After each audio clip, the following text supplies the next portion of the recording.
Okay, guys, today is Wednesday, August 10th, 2005. My name is Jim DeLuca with a company called Aqua Solutions. Aqua Solutions is the representative for Aerzen Blowers. That's what we're going to discuss today. Hi, are you going to sit in on this? There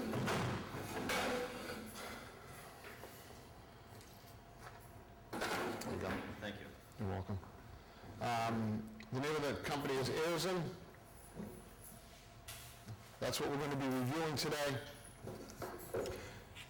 The equipment is positive displacement blowers manufactured by Aerzen Corporation. Aerzen Machine and Fabrique actually is a German company, and I'll go over that briefly, its background and where they're from, etc. Aerzen is manufactured, the blowers themselves are manufactured in Germany. They have a full manufacturing facility there. For testing. Each of these blowers have been tested before they leave the site and effectively come over to the United States and are supported from Aerzen USA in Coatesville, Pennsylvania. Here you go. Are you sitting in on this? Yep. Here, with this chair.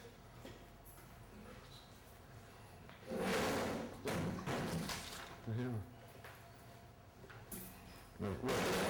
Coatesville, Pennsylvania.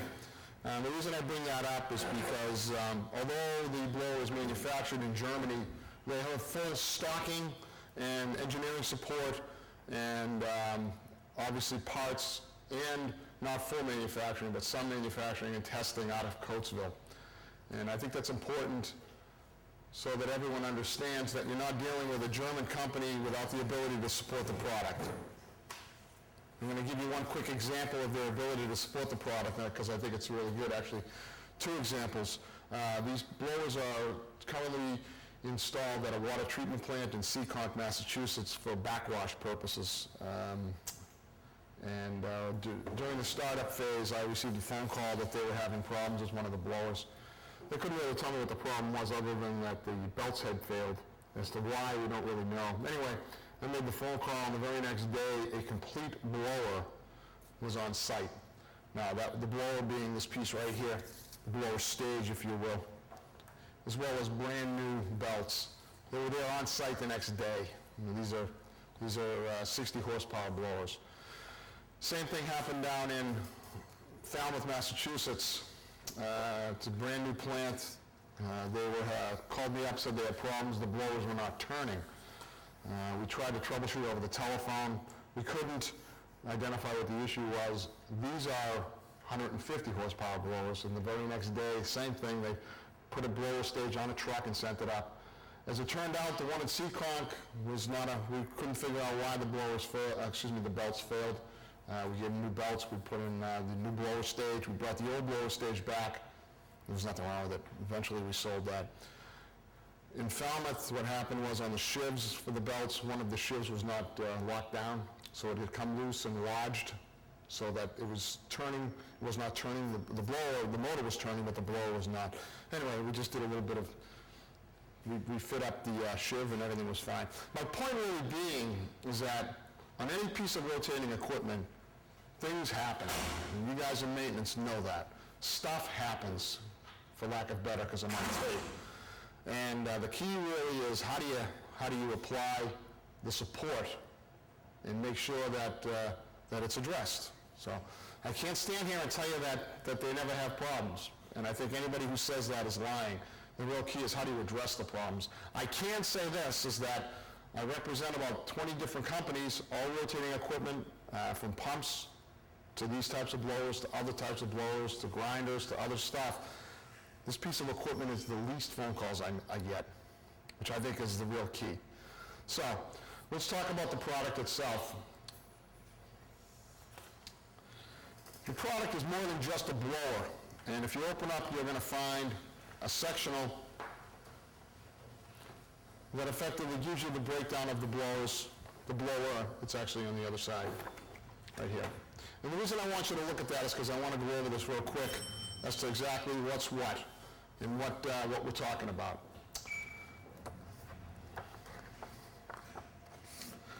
On the majority of the blowers, and I would have to check the size of these, the shaft and the lobes are forged out of one piece, meaning it's all one piece, one big hunk of metal that's been machined and beaten up a little bit, then machined, so that there's nothing that's going to come loose on the lobes in the shaft. The seals for the oil seals on either side are what are known as piston ring seals.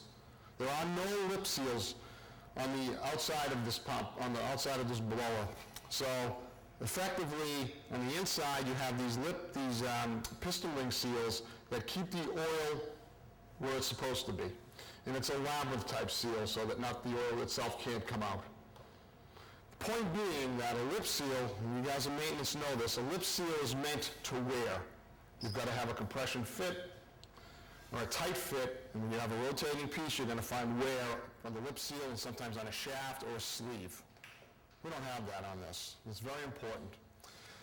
All of the bearings and all of the gears are oil lubricated. There's no grease. Again, grease is a much better lubricant than oil. Excuse me, vice versa. Oil is a much better lubricant than grease. So that's what we use. We use all grease for the bearings as well as the gears. All oil. All oil, sorry, yeah. Let me repeat that. All oil, no grease. Grease on the motor, but no grease on the blower. Sorry about that. Did we get that one on the tape? All oil. Now, this is supplied, and the oil has already been installed, okay? But after about 500 hours, we're going to want to replace that oil for the initial startup. We replace it after 500 hours with a comparable oil, and it's a Mobil 1 type of oil. So it's a high-grade oil that you're going to want to replace in kind, either a Mobil 1 or equivalent, okay?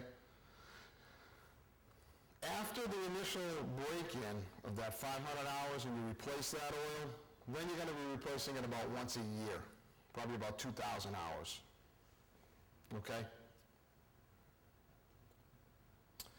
You'll find that on either end of the blower is a sight glass. And the sight glass is obviously, as the name would infer, is where you can shows the level of the oil, and you can determine at that point whether you have to add oil or take some out. Okay? You said 2,000 hours, right? Yeah. That would be based on an 8-hour day? Well, run 24 hours a day. Yeah, it depends, but see, you have probably backups. You know what I mean? So I don't know how you're going to operate them. You're going to operate one that run with 100% standby? I would imagine probably both of them. Well, sometimes people run them both at 50% and keep one spare. It depends on how many you have, and it depends. There will be an hour meter so that you can determine how much each unit is running. You know what I mean? We have grit blowers, and we have, what is PST? Primary settling? Yeah. So they'll both be running 24 hours a day, I would think, right? And we have 2 blowers per application, or 3? 3 at the rate of work. Okay. So depending upon the demand, that'll depend on how long you're running each blower. You have one end and one at the other. There's no isolation in between. We're talking about the blowers, or talking about the... Piping. There's no isolation in the piping, so yeah. Either one blower is gonna have to take care of 7 tanks, or they're gonna split it. 3 and split the volume. Well, I don't know how they've sized it, though. You know, I'd have to look at the volume requirements and all that stuff as to whether we really have the ability to run one blower, or you have to run both. If you have to run both, then generally you have 3 blowers, because you're going to need one for standby, just for when you're changing the oil and whatnot.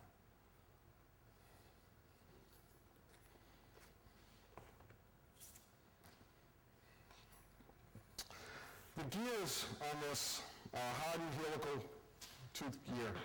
And the reason I bring it up is because these gears are an interference fit on that shaft. We have a tapered shaft, and the gears slide on to the shaft, onto the taper up to a point where obviously The diameter of the shaft starts to increase. We then have hydraulic oil that we feed into the end of the shaft that expands the inside diameter of the gear, which allows you to slide it on even more. Okay? Once you've reached the point where the gears are in place, you release the pressure, the gears grab the inside diameter, you have an interference fit. And the reason I'm bringing that up to you is because a lot of people will take heat to these gears when it's time to take them off, if and when you have to take them off. You don't want to do that. Check the O&M manual. You're just going to pump it up a little bit with some hydraulic oil and slide it right off. That gives you the ability for infinite timing. There are no keys on this shaft with regards to the gears. So that gives you the ability to slide those gears forward and backward on an as-needed basis depending upon wear over time. So timing of the gears is actually a fairly easy application and operation.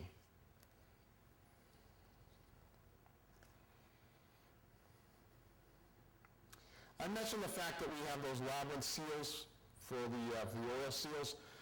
We do have one lip seal on the outside of this the drive shaft, and that lip seal does have to be replaced over time. It will eventually fail. But we have a sleeve on the shaft. All right, so it's not going to wear into your shaft, it's going to wear into your sleeve. Much like packing wears into your sleeve on a pump. So over time, you're not going to have to replace the shaft, you're just going to have to replace the sleeve. So from a maintenance point of view, on the blower itself, on the blower stage, which is this piece right here, you're going to have to change the oil, and that's pretty much it. Any questions on that, guys? Use the right oil, or maybe run a synthetic type oil. This is going to run and run and run. Now, the reason I keep on bringing up the fact of it being the blower stage, is because the blower package is actually made up of an inlet filter silencer. In here, you've got a silencer, which you have no maintenance on, but you also have a filter. The air will go through the silencer and then through the filter before it goes into the blower stage. So the last thing that the air comes in contact with is a filter, so it's about as clean as you can get it before it goes into the blower. Now, that filter has to be maintained. Now, there's a gauge on the panel that'll tell you when the filter starts to clog. It's very easy. This is a green-red thing. If it's green, you're okay. If it's red, you're going to have to look at taking it out. It's a cloth-type filter. You can wash it with standard soap and water. Put it back in, and away you go.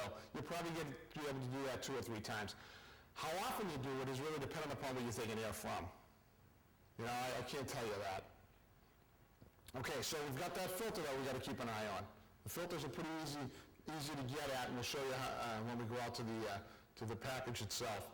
From there, it'll go through the blower stage. That's obviously where the pressure is developed. It continues down into a discharge silencer. And from the discharge silencer, it's going to go out through a check valve, pressure relief valve, and automatic unloading valve, generally speaking. All of these components can be placed within a sound enclosure, or in some cases it's not. Now, I think you guys actually have one set with enclosures and one set without. That sound right? With an enclosure, it would look like this. Okay. Without an enclosure, it would just look like this. Okay. And I'm not sure why that was. Again, that's back to the design. Now, what makes Aerzen somewhat unique is that they manufacture the entire package. Yes, they manufacture the blower stage, but they also manufacture the entire package. So this inlet filter silencer, it's manufactured by Aerzen. Obviously, the blower stage, Aerzen. Discharge silencer, Aerzen. Base frame, Aerzen. Check valve, Aerzen. Pressure relief valve, Aerzen. And unloading valve, Aerzen. The reason I say that is because if there's a problem, there's no finger pointing on this blower package. It's Aerzen's responsibility to take care of it, and they will. They have, they call it the little white van. They have guys out on the road.